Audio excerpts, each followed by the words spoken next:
मार्गशीर गुरुवार रे माँ किसी नुआ बनवाई चाहूँगी कि ताहले निश्चिंत रूपे ये पिठा को ट्राए करूँ। पिठा बनवा बहुत सहज और बहुत कम समय ये पिठाटी बनी जाए। मात्र गोटे कप चाउल रे एते सारा पिठा बनीचे। ये मुझे गोटे कप चाउल जोटा कि आम घर ही अरुआ चाउल ताकू भेदेदबा 5 ରୁ 6 घंटा पर्यंत भल किना पानी बुड़े के आम भेदेदबा। आपण पाखे जदि चाउलर चूना रेडीमेड चाउल चूना अच्छी आप से चाउल चूनार पिठा को बनई पारे। ये मोर चाउल भल भाव में भेदी जाइए 2 ରୁ 3 थर भल रकम परिष्कार कर चकटिकी आम धोईदबा। चाउल को बाटापी मुझे क्षीर किसी व्यवहार कर क्षीर आपण हिसाब से आप कम बेसी करेंगे। ये मुझे चाउल नहीं एक्जाक्टली से क्षीर नहीं कि बाटी आनी। ये गोटे जगार किसी क्षीर बसैक आम ये छेना काटिबा।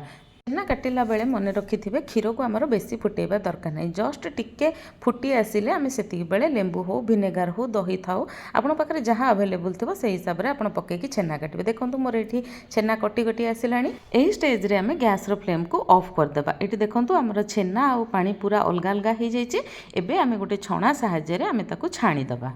जेहेतु आम छेना को लेंबूरे काटिचंती तो छेनारे भी किसी खटा अंश थिबो तो यह दूर करने आम ये किसी ठंडा पानी रे भल भाव में छेना को धोईदबा। एबे आमर छेना रेडी हो जाए। पूर्वर आम जो बाटिकी रखी थे चाउल आउ क्षीर को आम ये छेना को से पकईकि आउ थे भल भाव में चिकण करके बाटी आनिबा। देखो ये मुझे भल भाव में बाटी आनी। चाउल बटार कंसिस्टेंसी ये पतला रही जदि आपन को कम बेसी लगुच आपड़ टे क्षीर बा पानी यूज करें। एबे आम गोटे कड़ई रे किसी घी नहीं जावा। ये मुझे किसी गुआ घी व्यवहार कर घी पकईवा द्वारा गुआ घीर गोटे भल बास्ना थाए और जंतुणी चिकण होता है। चाउल घोल को देकी गैस फ्लेम को मीडियम रखिक धीरे धीरे आम ये गोलेबा। ये मत डंकीटा सुविधा न होबारु मुझे खड़िकार धीरे धीरे गोलाऊँगी और लुण किसी पकई नी। ये आम आवश्यक मुताबिक लुण पकईदेबा। लुण पकईकि गैस फ्लेम को मीडियम रखिक ये गोलेबा द्वारा आमर जंतुणी रेडी हो। ये आमर जंतुणी प्रस्तुत हो जाए। गैस फ्लेम को ऑफ करदबा। जंतुणी उपर एमती पानी को टिके छींचीदबा। पानी को छींचवा द्वारा आमर मॉइस्चर मेंटेन रहिबो जंतुणीटी नरम रहिबो। 10 ରୁ 15 मिनिट आम यहाँ ठंडा होगापाई छाड़ीदबा। मन रखिए बेसी ठंडा करवानी कारण बेसी ठंडा कले टाण भी हो जबार चान्स थाए।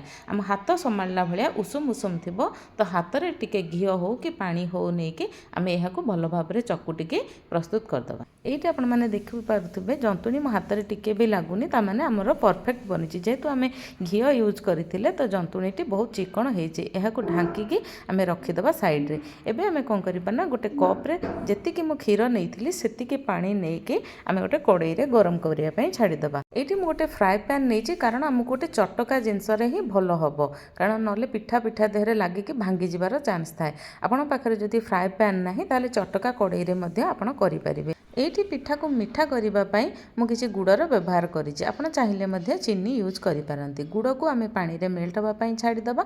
एबे आम पिठा गढ़ा। पिठा आपण हिसाब से आप मन पसंदर सेप दे पारती। मुझे छोट छोट पूरी गुला भरी कर रसगोल्ला भाया सेप देती। छोट छोट गुला करेंगे बेसी बड़ करेंगे। ये आप देखिपे भिडियो मुझे छोट छोट गुला कर सब गुला एबे करके रेडी करदेली। एबे आम गोल गोल हाथ में टिके पानी हो कि टिके घी हो देकी पिठा को एमती गोल गोल सेप करदेबा। ये आमर गुड़ आ पानी भल भाव में फुटी जाइए। एबे आम गोटे गोटे पिठा दबा। एका समय सबुतक पिठा देबे ना। टिके फुटी आसिले पुणी पिठा को एमती स्पून साहाय्य टिके आड़े दबा पुणी मझिरे आउ किछि पिठा दबा। एमती सबुतक पिठा को गढ़िकी आम से पानी रे गुड़ पानी रे देके ढांकी 10 ରୁ 15 मिनिट पर्यंत छाड़ीदबा। ये आपण मैंने देखिपे आमर पिठा प्राय तल तो बनीगला। एमती टिके गोलई देबे। मन रखिए ये जदि आप खड़िका बा डंकी यूज करुँच बहुत हुसियार यूज करुवे। ये देखो मुझे स्पून मारिली मोर पिठा टिके फाटीगला तो से स्पून आउ यूज कलिनी सेमती फ्राए पैन को हाथ में धरी धरिकी गोले गोलेकी करी। तो ये टिके फ्लेवर आने मुझे गुजराती देदेची आउ किसी काजू को कुटिकी देची। ये आप चाहिए आलमंड कि अदर किसी ड्राई फ्रुट्स आप दे पारती। ये आमर पिठा संपूर्ण रूप से बनी जाइए। यह ठंडा होगापाई आम किसी समय छाड़ीदबा। ठंडा है जाए कड़ई बाहर करवा ना भांगी जबार चान्स अच्छे। ये आप भिडियो देखिपे पिठा उपर गुड़र केते सुंदर गोटे कोटिंग बनी जाइए। पिठा बहुत सॉफ्ट होता देखिले तो केते कम समय और केते सरल उपाय एते सुंदर सुंदर पिठा आमर बनीगला। आपण मैंने घरे ये पिठा प्रस्तुत करूँ। केमिति लगिला निश्चिंत कमेंट करी कहिबे।